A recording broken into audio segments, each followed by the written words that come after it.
زمانے میں لڑکی دیندار تو اسے ریجیکٹ کر کے چلے جاتے ہیں. جب دیندار بچے کو ریجیکٹ کریں گے تو بچے دیندار کیوں بنے گی؟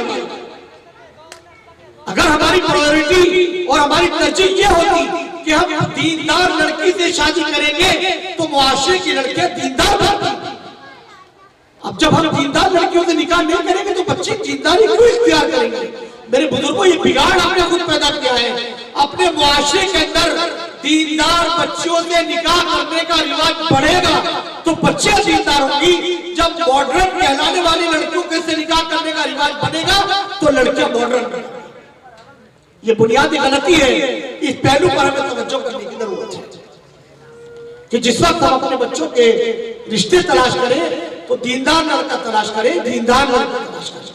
کتنے نوجوان ایسے ہیں جو صرف داڑھی کی وجہ سے ٹھکرا دیے جاتے ہیں کہ ہماری بچی کو داڑھی والا پسند نہیں ہے اس لیے ہم داڑھی والے سے شادی نہیں کریں گے. اس لیے یہ بہت اہم بات ہے کہ ہم اپنی شادی کی تقریبات کو سادہ کریں, آسان کریں اور اللہ کے نبی صلی اللہ علیہ وسلم نے جو تعلیمات دی ہیں ان تعلیمات پر ہم عمل کریں اور انہی چیزوں کو اختیار کریں. ورنہ ہمارے معاشرے کے اندر نکاح مشکل ہوگا تو زناکاریاں بڑھتی چلی جائیں گی, زناکاریاں بڑھتی چلی جائیں گی. شادی کے معاملات میں بالخصوص اللہ کے نبی صلی اللہ علیہ وسلم نے جو تعلیمات دی ان میں اہم تعلیم کہ شادی کو آسان کیا جائے, نکاح کی تقریبات کو مسجد کے اندر کیا جائے, دیندار لڑکی تلاش کر کے اس سے نکاح کیا جائے اور ولیمہ کیا جائے. ولیمے کے علاوہ جتنی بھی چیزیں ہیں وہ سب خرافات ہیں, رسومات ہیں. ان سے جتنا جلدی نکل آئیں گے اتنا ہمارے لیے خیر اور بہتری ہے. جب تک ہم ان خرافات کے اندر پڑیں گے اپنی دنیا بھی تباہ کر لیں گے اور اپنی آخرت بھی تباہ کر لیں گے. اس لیے میرے بزرگوں شادی کو آسان اور نکاح کو آسان کرنے کی تقریبات منعقد کرنی چاہیے. اپنے معاشرے کے اندر ایسی باتیں چلانی چاہیے کہ ہمارے یہاں نکاح آسان سے آسان تر ہو جائے. ورنہ نکاح کی تقریبات اس طرح سے چلتی رہی تو ہمارے یہاں نہ جانے کتنی بچیاں ایسی رہ جائیں گی جو اپنی دینداری کی وجہ سے اپنے والدین پر بوجھ بنی رہیں گی اور سماج اور معاشرے کے اوپر وہ بوجھ بنتی چلی جائیں گی. دائی اسلام حضرت مولانا محمد کلیم صدیقی صاحب دامت برکاتہم نے اپنا ایک واقعہ نقل کیا ہے. شادی کے تعلق سے دو بہنوں کا خط ان کے پاس آیا. بہار کے رہنے والی دو بچیاں تھیں. انہوں نے بڑے کرب کے ساتھ اور بڑے درد کے ساتھ حضرت والا دامت برکاتہم کو خط لکھا تھا. وہ خط ہمارے یہاں سے رسالہ نکلتا ہے ماہنامہ ارمغان کے نام سے, تو اس میں وہ خط شائع ہوا تھا. ان بچیوں کا خط حضرت نے نقل کیا. اس میں لکھا تھا کہ چچا جان ہم یہاں بہار سے آپ کو ایک خط لکھ رہے ہیں اور شادی بیاہ کے تعلق سے آپ کے بارے میں ہمیں معلوم ہوا تھا کہ آپ اس طرح بہت توجہ دلاتے ہیں مسلمانوں کو, اس لیے آپ کو یہ خط لکھ رہے ہیں. دراصل ہمارا جو تعلق ہے وہ ایک متوسط گھرانے سے. ہمارے والد محترم ایک سرکاری اسکول کے ٹیچر تھے جو ریٹائر ہو چکے ہیں اور ہمارے والد بہت نیک اور بڑے دیندار آدمی ہیں. ہم دو بہنیں ہیں جو بہت زیادہ خوبصورت نہیں ہیں, بہت قبول صورت ہے, بہت زیادہ مال و زر بھی ہمارے پاس نہیں ہے, خاندانی اسٹیٹس بھی ہمارا بہت اچھا نہیں ہے. چونکہ والد صاحب ایماندار آدمی تھے, اسکول میں ٹیچر تھے, بہت سادگی کی زندگی انہوں نے گزاری.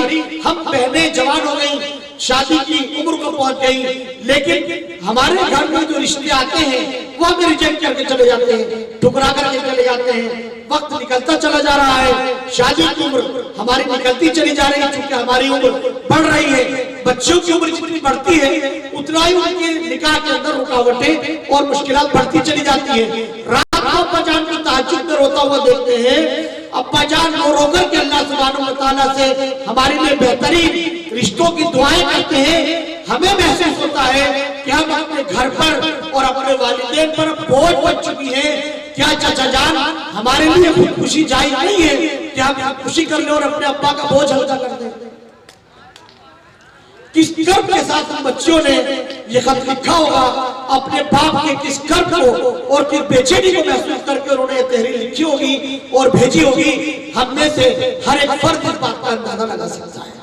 میرے بزرگوں, ہمارے سماج کی یہ سچائی ہے کہ ہم نے نکاح کی تقریبات کو اتنا مشکل کر لیا ہے، اتنا مشکل کر لیا ہے کہ ہم اپنے سماج کے لیے اس کو بوجھ بنا کر چلے جا رہے ہیں۔ اس لیے نکاح کی تقریبات کو آسان کریں گے، شریعت پر بھی عمل ہوگا، محمد رسول اللہ صلی اللہ علیہ وسلم کی سنتوں پر بھی عمل ہوگا، اللہ بھی ہم سے راضی ہوگا، رسول اللہ صلی اللہ علیہ وسلم بھی راضی ہوں گے، ہماری دنیا بھی بنے گی اور ہماری آخرت بھی بنے گی۔ اور اگر ہمارا یہی طرز عمل رہا، یہی طرز زندگی رہا، تو ہم بوجھ بنیں گے سماج پر اور معاشرے پر۔ اس لیے ضرورت اس بات کی ہے کہ وقت پر ہم بیدار ہو جائیں، اپنے اعمال کی اصلاح کریں، اور یہ جو تقریبات ہوتی ہیں، جو جلسے ہوتے ہیں، علماء کرام اور اہل اللہ جو یہاں آتے ہیں اور دین کی باتیں ہمیں بتاتے ہیں، اس کا فائدہ اسی وقت ہے کہ جو باتیں ہم نے سنی ہم ان پر عمل پیرا ہو جائیں، ورنہ کہنے والے کہیں گے چلے جائیں گے اور ہمارا وہی عمل رہے، ہمارا وہی طرز زندگی رہے، تو نہ جلسوں کا فائدہ، نہ علماء کی آمد و رفت کا کوئی فائدہ۔ بھلائی اس بات کے اندر ہے کہ ہم جو باتیں کہی گئی ہیں ان پر عمل کرنے کی کم از کم کوشش تو کریں اور تہیہ کریں اور عزم کریں کہ آئندہ شادی بیاہ کی تقریبات سے ان خرافات کو بالکل نکال دیں۔ ڈی جے نہیں بجائیں گے، عہد کرتے ہیں سب لوگ انشاءاللہ ڈی جے بجے بجے گے، شادی میں نہیں بجنے دیں گے، ہاتھ اٹھا کر کے بتائیے بھائی، ڈی جے نہیں بجنے دیں گے انشاءاللہ۔ پٹاخے پھوڑنے کے سلسلے میں پٹاخے نہیں پھوڑیں گے انشاءاللہ۔ اسی طرح سے گاڑیوں کی سجاوٹ پر اتنے روپے خرچ ہوتے ہیں، ایسے ایسے حادثات میں شکار ہوتی ہیں۔ اس طرح کی جتنی بھی خرافات ہیں ان کو اپنے معاشرے سے دور کرنے کی ضرورت ہے۔